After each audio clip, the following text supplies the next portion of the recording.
Hello everyone, welcome to the distributed programming class, and today we are going to learn the TCP programming with database access.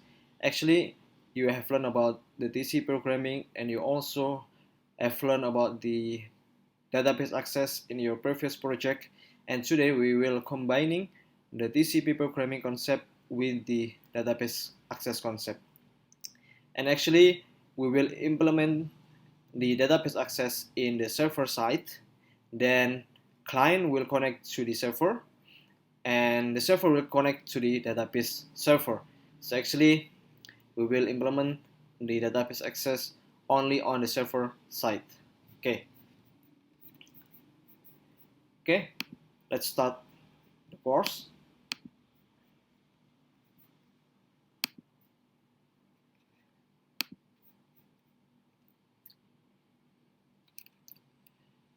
And outline for this course, we will learn about the TCP programming and database programming concept, and also we will learn about the common technical procedure to develop TCP programming and database, and we will implement for the simple chat TCP. So actually this project you have created before in the last week, and today we will continue your previous project with the database access inside your projects, and we will learn about the technical procedures and the code implementations. Okay, today we will combining two concepts between TCP and database communications. And TCP communication is implemented for the transferring data from another device of a network. And database communication is implemented for processing data into stored database. Usually database communication is developed in server scope because of security issues. So the database can only be accessed by the server, and the client cannot access to the database. As you can see right here, you will see in the software architecture, we will creating the server and also the clients, and only server can access the database.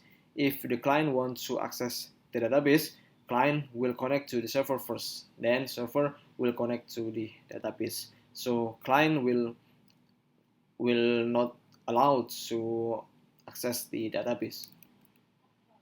Okay, you need to create a new project, and we will create two projects for the server and also the client.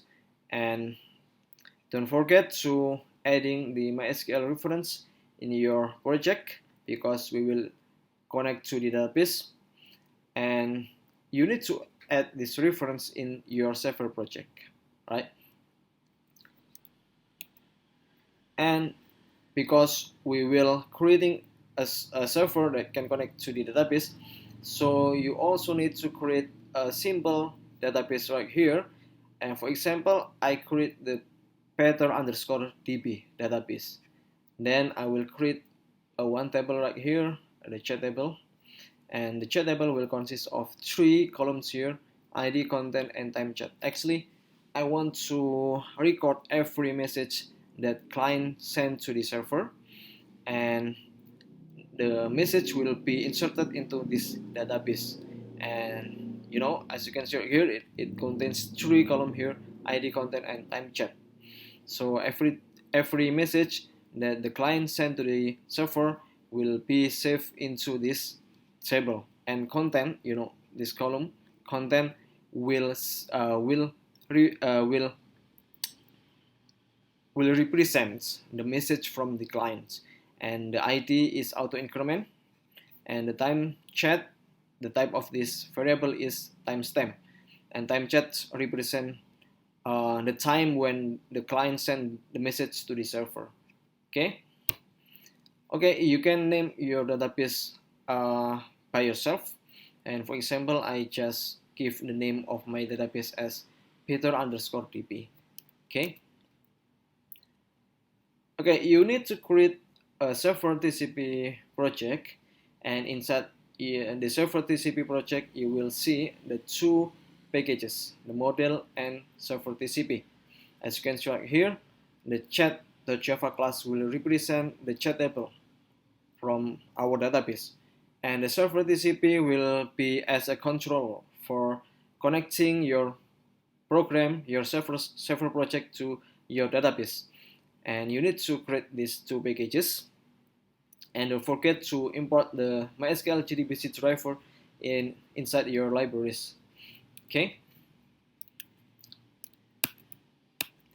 Okay, we will start from the server side, and this is the implementation of the chat class. Okay, the chat class will represent the chat table in your database. As you can see right here, chat class has 3 data members: ID, content, time chat, which is similar with your chat table, right? And after that, you need to create the 3 constructor here: public chat, and you need to create these 3 constructor. So you will know why we should create a 3 constructor right here. And don't forget to make the properties of your data members. So this one is represent your data members. This one is properties of your data members. And you need to create you also need to create this data member connection statement and result sets, like I was mentioning before in last week. When you want to create a connection to your database and execute every command from your program, you need to add these 3 data members: connect, stat, and results. Okay, so connect is for connecting your program into your database, for opening the connection from your program to your database, and start will represent your query commands. So every time when you want to create a query command, it will be represented as a statement stat, and the result will display the result from your query, right? Okay, and don't forget to create the properties for these data members too. Okay, you can use the refactoring feature in your NetBeans. And we will move on to the server TCP class. Okay, right here as you can see, inside the main method, you need to implement this code.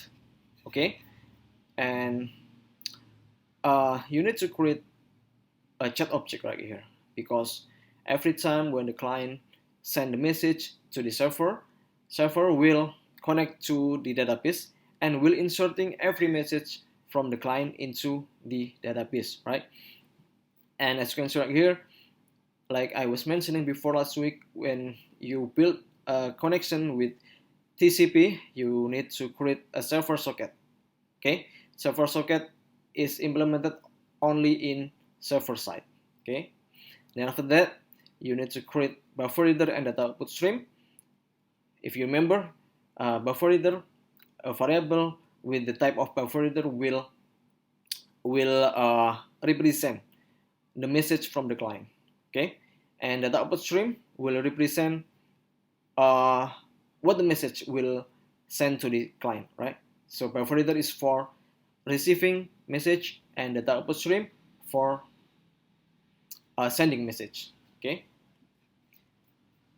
Okay, this one is for sending the message to the clients. So for the first time when the client connect to the database, the server will reply in the message from the client. The server will welcoming the client. Okay, every time when the client connect to the database, every time when the client connect to the server will welcoming the client by sending welcome to server message to the client. Okay, and while true, so you see the looping code here. So this one is for accommodate the message from the client. So the server can receive more than one message from the client, right? So every time when the server receiving the message from the client, we will executing this code. So if you see like here, you see this one is for statement, if statement.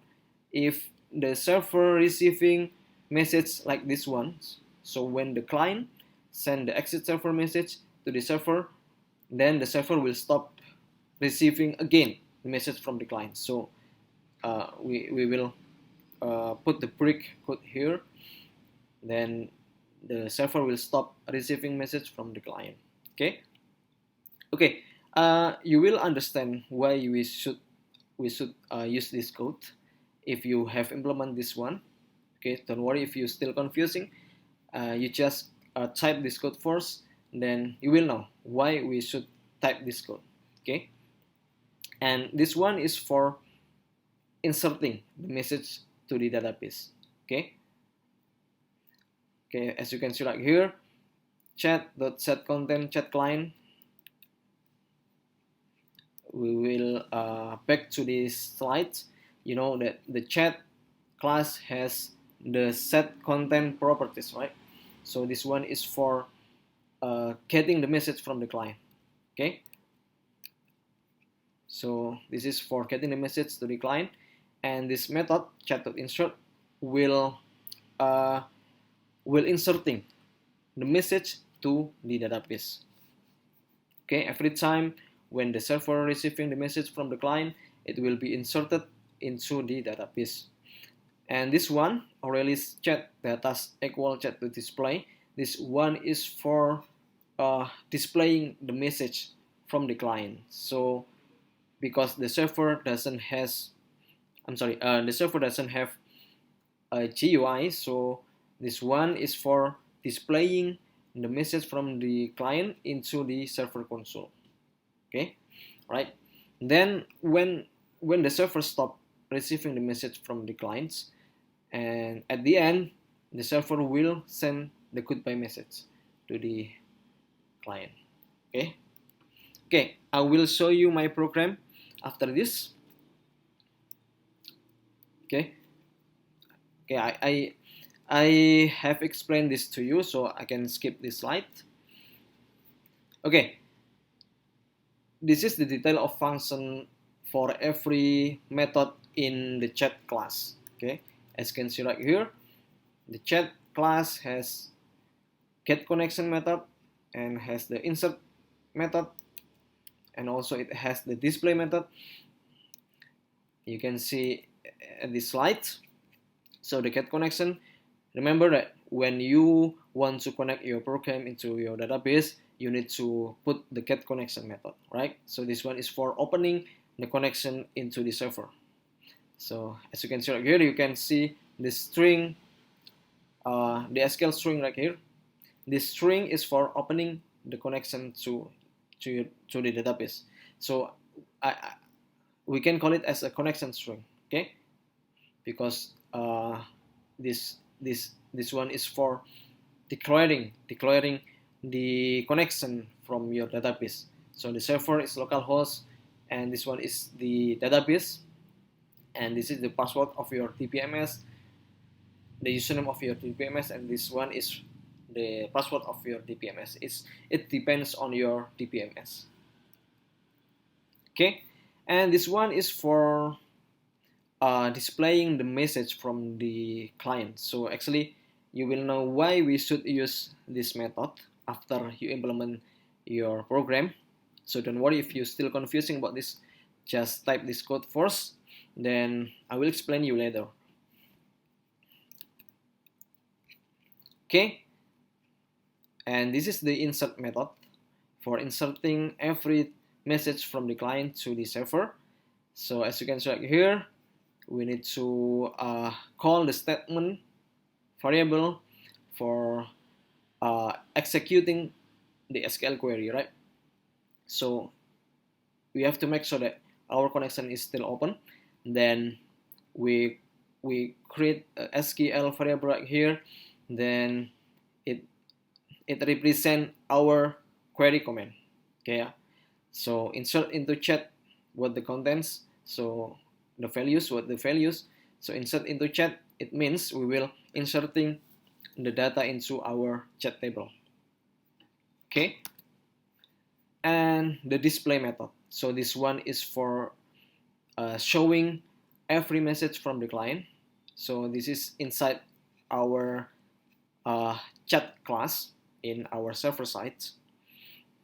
Okay, and there is unchanged in client side because access database is fully controlled in server side. But don't worry, I will show you my client side and my server side. So let's move on into the program.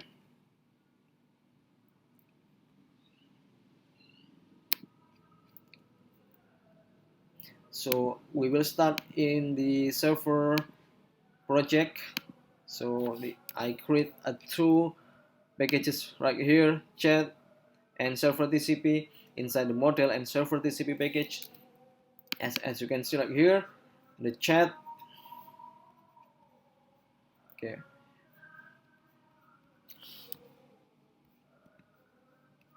The chat class will represent the chat table in our database. So I will not explain you code by code. And okay, don't worry because you have implemented this before in your previous project. So actually this is the same. This is same with your previous project. So this one is the insert method, and this is the display method, and also the string method, the toString method. Okay, so don't worry, you have created the bookstore case study in last week, right? So it's similar with your previous project. You you just need to change the insert method. Okay, right? Because this one is for commenting the query. So this one is to represent the query comment into the chat table. Just change these values from your previous project, right? Okay. So we'll move into the server TCP class. Okay. This one is for the server TCP class for receiving every message from the client. Okay, and we will move on to the client side. So okay, because the client only consists one class, the GUI class.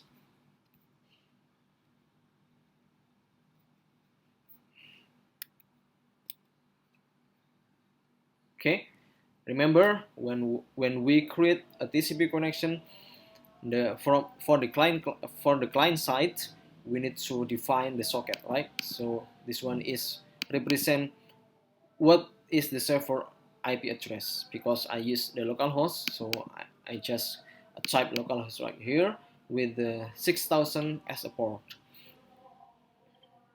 Okay, so this is the button send action perform. So the action of this send button, as you can see, every time when the client send the message to the server, we will execute this code, right? So as you can see right here, the server will, the client will send the message. So every time when the client press this button, it will send the message from the user that type into this text field. Okay, send to server write bytes. So as you can see, chat clients will represent what the message from the client, and it will send to the server, right? Okay. Okay. Now I want to try to run my project. So first I will run my server.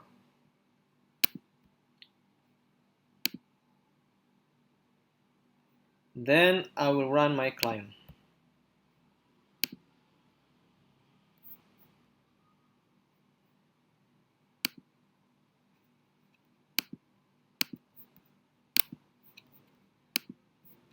Then I will send a message to the server. For example, I want to say hello to the server. Okay, then the server will reply my message with the uppercase say hello. Okay. Then I want to check is this message is inserted to my database or not. So I will move into my database, then I will check into my chat table.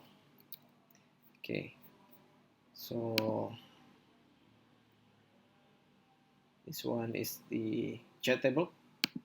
I want to see is my message is saved or not.